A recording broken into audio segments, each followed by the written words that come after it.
It all started on a warm summer morning in Virginia.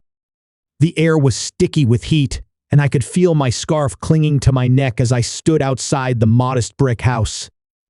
This was my first job in America, far from the dusty streets of Karachi where I grew up. Back home, I had never imagined leaving my family or my small world, but life had a way of surprising us. The Johnsons, a seemingly perfect family of 4, needed a nanny, and I needed the money. It wasn't just about the paycheck. It was about proving to my parents and siblings that I could do this, that I could thrive in a country so different from my own. I was 28, unmarried, and fiercely independent, a rarity for a Pakistani woman. I remember the first time I met them. Lisa Johnson, the wife, was polished and stunning. She wore tailored blouses and designer heels that clacked against the marble floors of their spacious home. She greeted me with a warm smile, her blonde hair swept into a bun, and spoke in that deliberate way Americans do, as though they wanted you to know every single word mattered. Then there was David Johnson, the husband. He was tall, with an easy charm that immediately put you at ease. His sandy brown hair curled slightly at the ends, and his laugh lines hinted at a man who had known joy, not just stress. He didn't say much that day, just nodded politely and handed me a cup of tea. Their children, Sophie and Max, were 6 and 3, full of energy and endless questions. I was nervous, of course. I'd never worked as a nanny before, but Lisa assured me my experience as the eldest of 6 siblings would suffice. She was kind, but I could tell she was a perfectionist. She handed me a thick binder of rules, meal plans, daily routines, emergency numbers, and even instructions for folding laundry. The first few weeks were uneventful. I'd wake up at 6 a.m., prepare breakfast, pack Sophie's lunch for school, and keep Max entertained until nap time. My days were filled with storybooks, finger painting, and chasing Max around the backyard. At night, I'd retreat to my small room in the basement, exhausted but content. It wasn't until one afternoon, about a month into the job, that I noticed David watching me. I was sitting on the kitchen floor, wiping up a spill Max had made with his juice box, when I felt his eyes on me. "You're amazing with them," he said, leaning against the counter. I looked up, startled. "Oh, thank you, sir. They're wonderful kids." "Please, call me David," he said, smiling. I nodded, feeling the heat rise to my cheeks. It wasn't just what he said, but the way he said it like he genuinely meant it. Back home, men rarely spoke to women with such kindness unless there was an ulterior motive. But David seemed different. From that day, I began noticing him more, how he always asked if I'd had lunch, how he offered to help carry the groceries, and how he lingered in the kitchen when I cooked. Lisa, on the other hand, was often absent, busy with her high-powered corporate job. "Don't you ever get tired?" David asked one evening as I was setting the dining table. "Tired of what?" "Of doing everything for everyone." I shrugged. "It's my job. I'm used to it." "You shouldn't have to be," he said, his voice soft. His words lingered with me long after he left the room. It was strange being seen like that.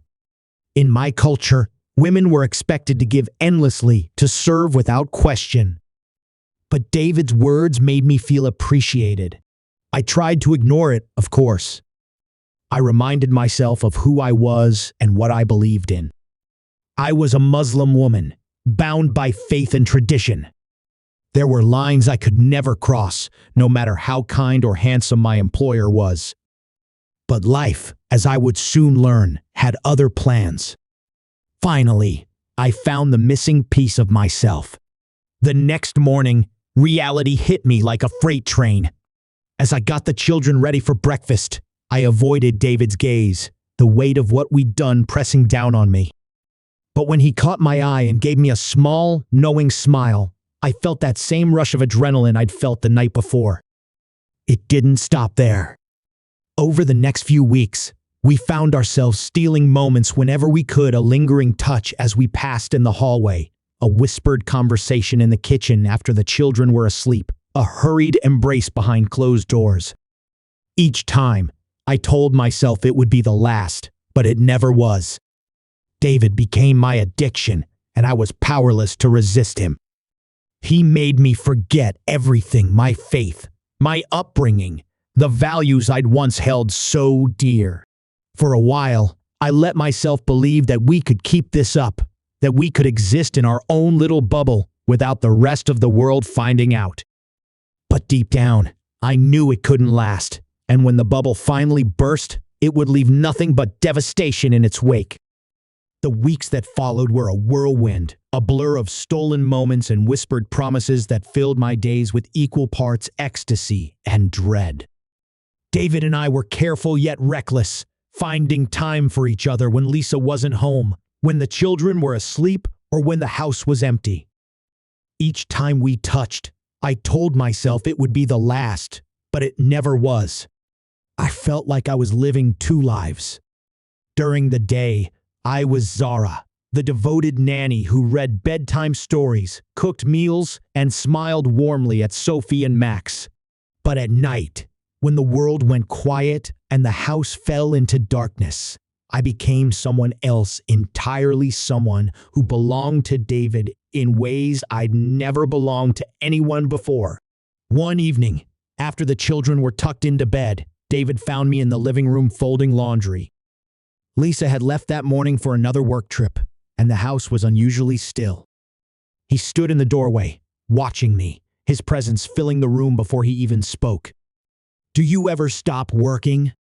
he asked, his voice tinged with amusement. I looked up, smiling despite myself. "Someone has to keep this place running." He crossed the room and sat down beside me, his thigh brushing against mine. "You're amazing, you know that?" I shook my head, laughing softly. "I'm just doing my job." "No," he said, his tone serious now. "You're more than that. You've done more for this family than I think Lisa or I ever could." I felt a pang of guilt at the mention of her name. "You shouldn't say that." "Why not?" "It's true." I avoided his gaze, focusing on the pile of clothes in front of me. "You love her, David." "She's your wife," he sighed, running a hand through his hair. "I do love her, but not the way I should. Not the way I love you." His words hung in the air, heavy and undeniable. I wanted to tell him he was wrong, that he couldn't love me, that what we were doing was nothing more than a mistake. But I couldn't, because deep down, I knew I felt the same way. He reached for my hand, his fingers intertwining with mine. "Zara, look at me." Reluctantly, I lifted my eyes to meet his. The intensity in his gaze made my breath catch in my throat. "You mean everything to me," he said.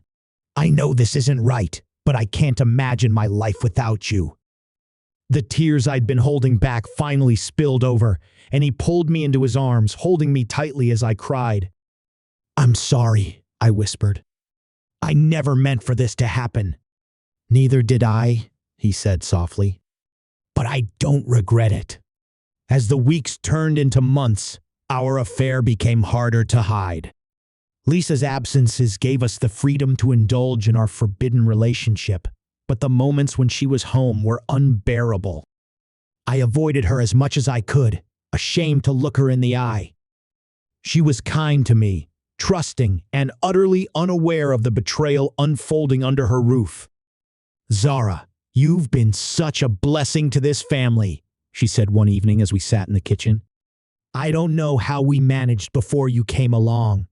Her words felt like a knife to my chest, and I forced a smile. "Thank you, Mrs. Johnson." "Please, call me Lisa," she said, laughing lightly. "You're practically part of the family." Her trust only deepened my guilt, but it didn't stop me. Each night, after Lisa went to bed, David would find me. Sometimes we'd talk, other times we'd simply hold each other, lost in the silence of the house. And more often than not, we'd end up in his bed, tangled in a passion that made me forget everything else. One night, after Lisa had left for a weekend conference, David and I shared a bottle of wine in the living room. I hadn't meant to drink, but he insisted, pouring me a small glass and teasing me until I took a sip. The warmth of the wine spread through me, loosening the tight grip of my self-control. "You're beautiful," he said, his voice low and husky. "Do you know that?" I shook my head, feeling my cheeks flush. "You're just saying that." "I'm not," he said, leaning closer. "You're the most beautiful woman I've ever seen." Before I could respond, he kissed me, his lips capturing mine in a way that left no room for doubt. This wasn't just lust, it was something deeper, something neither of us could name. His hands moved to my waist, pulling me closer, and I felt myself surrender completely. We didn't make it to the bedroom that night. Instead, we stayed there on the living room floor, the flickering light of the fireplace casting shadows on the walls as we lost ourselves in each other. It was raw, unrestrained, and completely consuming. The next morning, I woke up in his arms, the events of the night before replaying in my mind. I should have felt ashamed, but all I felt was a strange sense of contentment. For the first time in a long time, I felt like I belonged.